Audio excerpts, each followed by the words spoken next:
and these are called thanka. Thanka means the thang is stand for the flat surface and ka means painting on the flat surface. Okay? So we use only cotton cloth, no paper at all here. Okay? So like this one very simple cheap cloth we use, and this cloth we stretch in this frame. Okay? And after stretching this one, we use two pigments. The pigments are like this one. It's a glue from the tree, we call gum. Yeah? And this is a white clay from the river side. Okay? Or mountain side, we can get this one. So these two we boil in the water. After boiling this one, we make paste. So the paste will be in this form, see? Like this one. So this paste we apply in this canvas, front and back, both sides. So you can, if you want to take picture, no problem. Okay. So this one we apply in the canvas, both sides. After that, in the beginning we rub with the help of cloth first. Okay. Then after that, we keep it for dry. And in the process of dry, what we do is that will very unbalanced, uneven, up and down this surface. Okay? So we keep it on like this wood.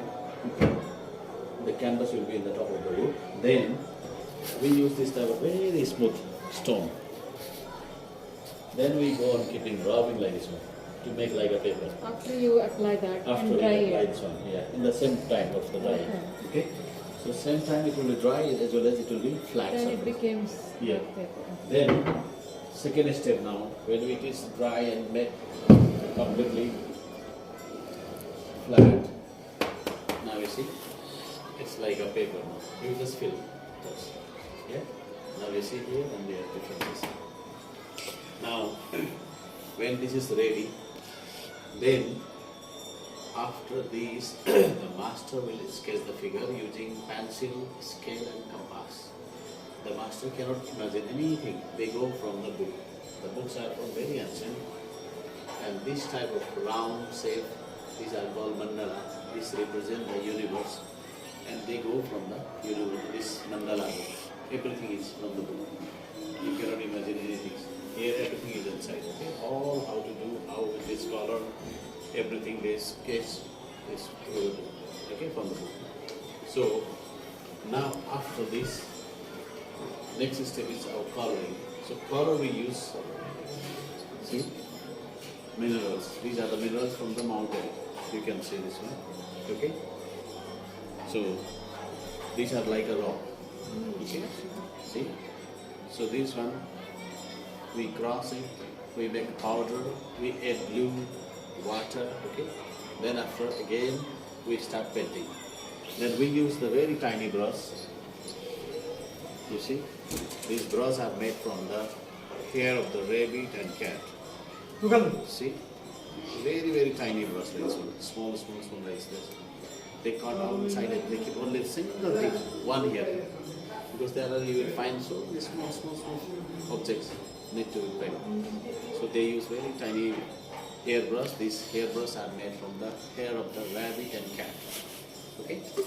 So now, when this is colored, then in the beginning you will see, you see,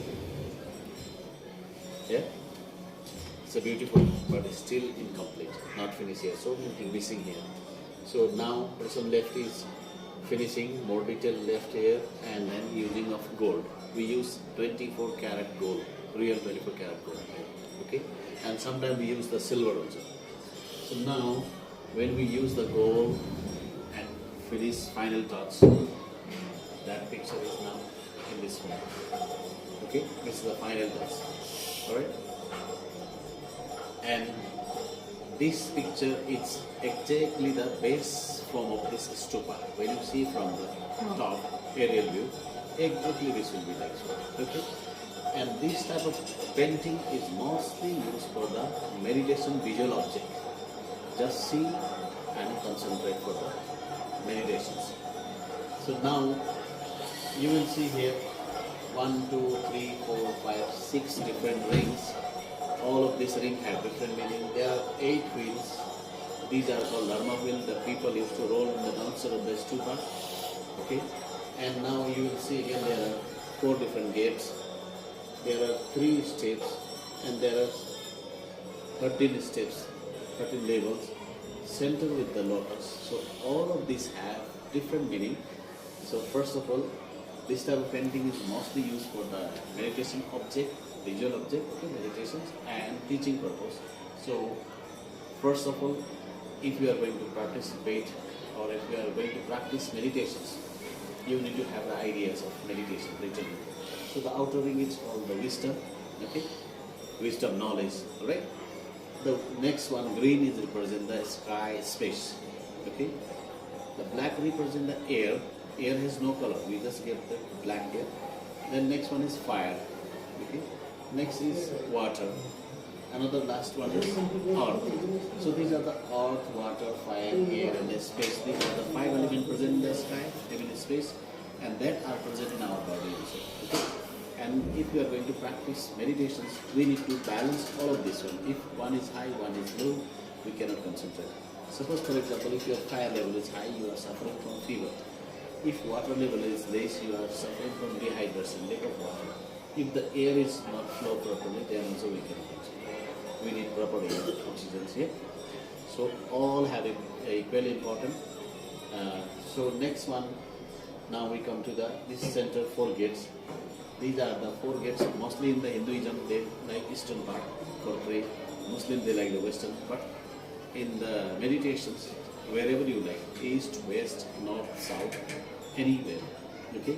And these 4 gates have different meaning also here, which is very much important and very related to our life.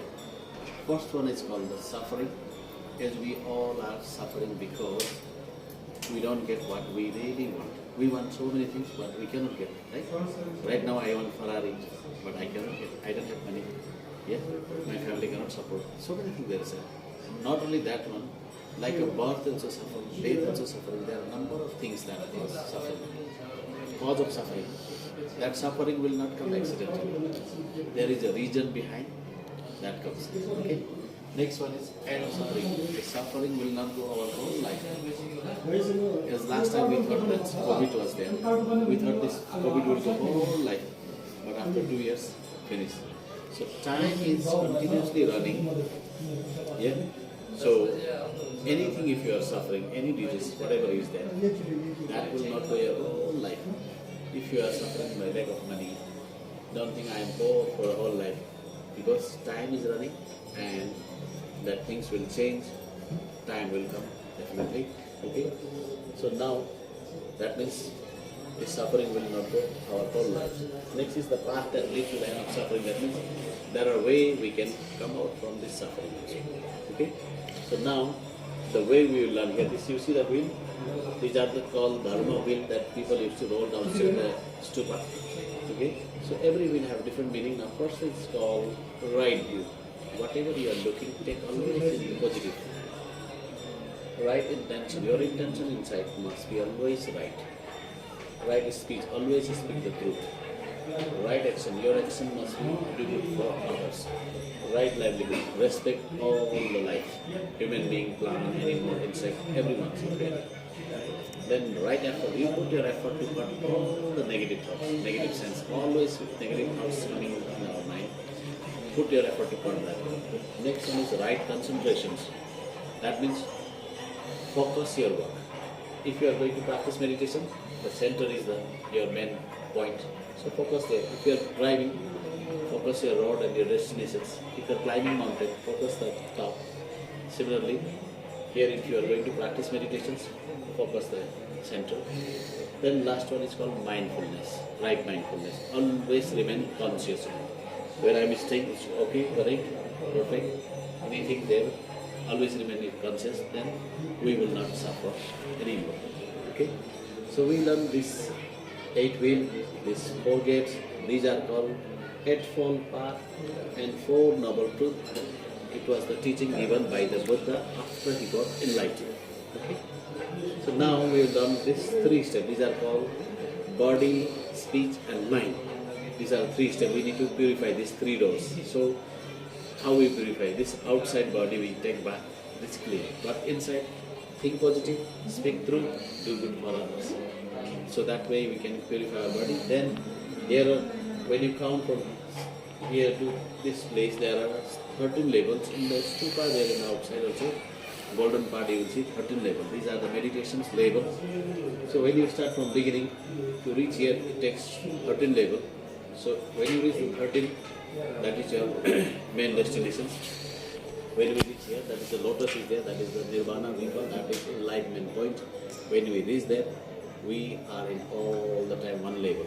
That time we will have boundless wisdom, boundless compassion, and you will have all this in the right ways, in the positive. So that time you will not attach any kind of thing. Nowadays we are suffering because of we attach too much with the materialistic things like my mobile, my car, my house, my property, my bank balance, things, always my, so many money. Because of this we attach too much and we are suffering more and more. But when you reach here, that time you will not have this, all this negativity sense. You will always have positive and you will have boundless compassions, boundless wisdom, and you will practice all this in the right way sometimes. Okay? So that time we will not suffer anymore, and this is called wheel of time. In Sanskrit, Kala Chakra Mandala, wheel of time. Okay? Thank you.